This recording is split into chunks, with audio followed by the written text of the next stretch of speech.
Okay. तो आज की इस वीडियो में हम लोग बात करने वाले हैं math class seventh आर्यस Agarwal book से एक्सरसाइज 20A का क्वेश्चन नंबर 8 को। पिछली वीडियो में हम लोगों ने 1 से लेकर 7 तक के सारे क्वेश्चंस को कर चुके हैं पार्ट वाइज। अगर तुम्हें उन सारे वीडियोज़ को देखना है तो नीचे दिए गए डिस्क्रिप्शन से जाकर देख सकते हो, या फिर तुम चैनल पे जाकर प्लेलिस्ट को भी विजिट कर सकते हो। आओ अपने क्वेश्चन के ऊपर आते हैं। क्वेश्चन हमसे कह रहा है कि the length and breadth of rectangular piece of land are in the ratio 5:3। देखो, ये मान लेते हैं रेक्टेंगुलर फील्ड है हमारा। इसका लेंथ अगर ये हमारा 5 है तो दूसरा जो ब्रेथ होगा वो 3 होगा। या फिर तुम इसे इस तरीके से समझो कि अगर ब्रेथ जो है 3 गुना है तो उस केस में अगर हम लोग समझे तो लेंथ 5 गुना होगा। समझ में आ रहा है?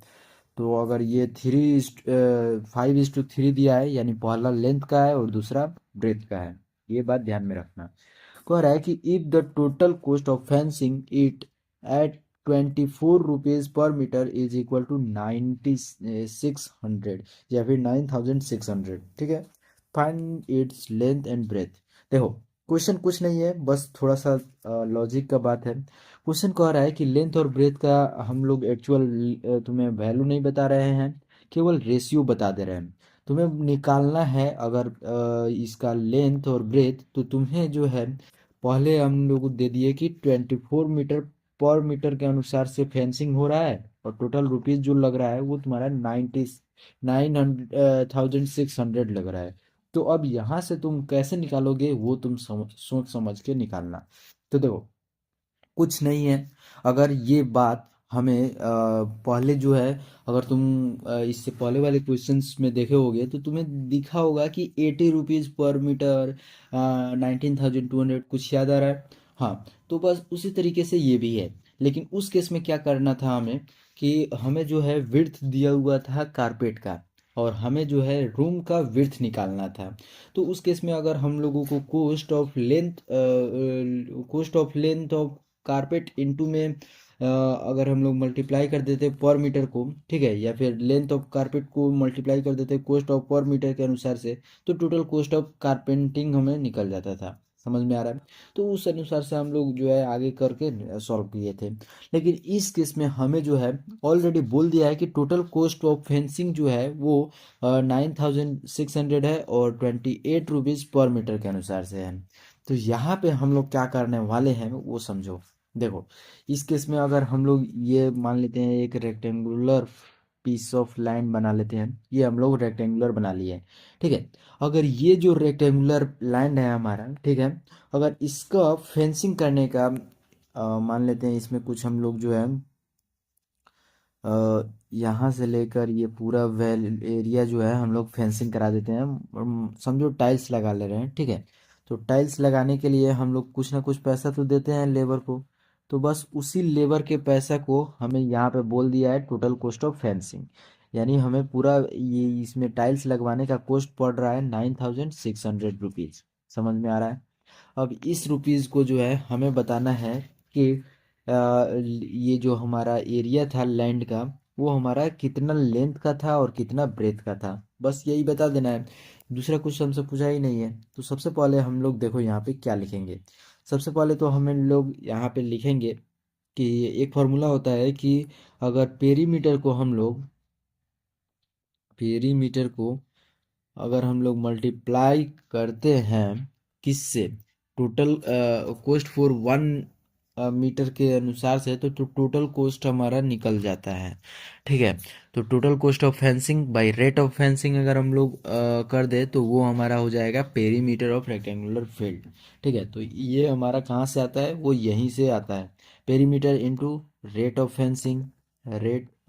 फेंसिंग ये वैल्यू जो है ये हमारा इक्वल हो जाता है टोटल कॉस्ट ऑफ फेंसिंग। ठीक है, तो ये वैल्यू हम लोगों ने इक्वल कर दिया। अगर इसे हम लोग थोड़ा सा साइड कर लेंगे तो अच्छे से तुम्हें दिखेगा। ठीक है, इक्वल टू में टोटल कॉस्ट ऑफ फेंसिंग। अब देखो, यहाँ पे हमें चाहिए पेरीमीटर। क्योंकि हमें ये और ये मालूम है। तो पेरीमीटर को हम लोगों ने सीधा पेरीमीटर लिख दिया और इक्वल टू में total cost of fencing by में हम लोग रेट ऑफ फेंसिंग कर देंगे। तो टोटल कॉस्ट ऑफ फेंसिंग हमारा 9600 रुपीज़ बचा था और कॉस्ट ऑफ फेंसिंग जो है वो आया था हमारा 24 रुपया। तो कुछ नहीं करना है, सिंपल ये वैल्यू कट जाएगा और कटाने के बाद जो भी वैल्यू आएगा वही तुम्हारा आंसर हो जाएगा। देखो तुम चाहो तो यहाँ पे 6 से भी कटा सकते हो। 6 वन जा, फिर ये यहाँ से बचा 36 हो जाएगा। 6 6 जा 36 और फिर डबल जीरो को डबल जीरो। 6 4 जा 24 फिर रख दिए। 4 से ये वैल्यू सिंपल 4 4 जा 16 और 2 जीरो को 2 जीरो लिख दिया। तो यहाँ पे पेरीमीटर जो है हमारा वो हो जा रहा है 400 मीटर का। समझ में आ रहा है? ये हमारा 400 मीटर पेरीमीटर है यार। अब हमें चाहिए इसका लेंथ और ब्रेथ दोनों। ये जो हमारा रेक्टेंगुलर पीस ऑफ लैंड है इसका हमें लेंथ और ब्रेथ दोनों चाहिए। तो अब हमें मालूम चल गया है इसके अंदर जो भी हमारा कॉस्ट ऑफ फेंसिंग हो रहा था उससे हम लोगों ने area of sorry perimeter of हम लोगों ने टाइल्स निकाल लिया है। समझ में आया? और वो जो sorry sorry perimeter of rectangular piece हम लोगों ने निकाल लिया है। ठीक है। और उस पेरीमीटर से अब हम लोग अगर 2 इंटू L प्लस B कर लेते हैं तो ये वैल्यू हमारा पेरीमीटर के इक्वल आता है। बिल्कुल आता है सर। तो यही वैल्यू को अगर हम लोग एल के जगह पे 5 यहाँ पे जो हमारा रेशियो दिया हुआ है लेंथ का 5 वो अगर रख दे और ब्रेथ की जगह 3 रख दे तो आसानी से हमारा पेरीमीटर पेरीमीटर निकल जाएगा। तो यहाँ पे हम लोग क्या करते हैं, let the length and breadth of क्या, let the length and breadth of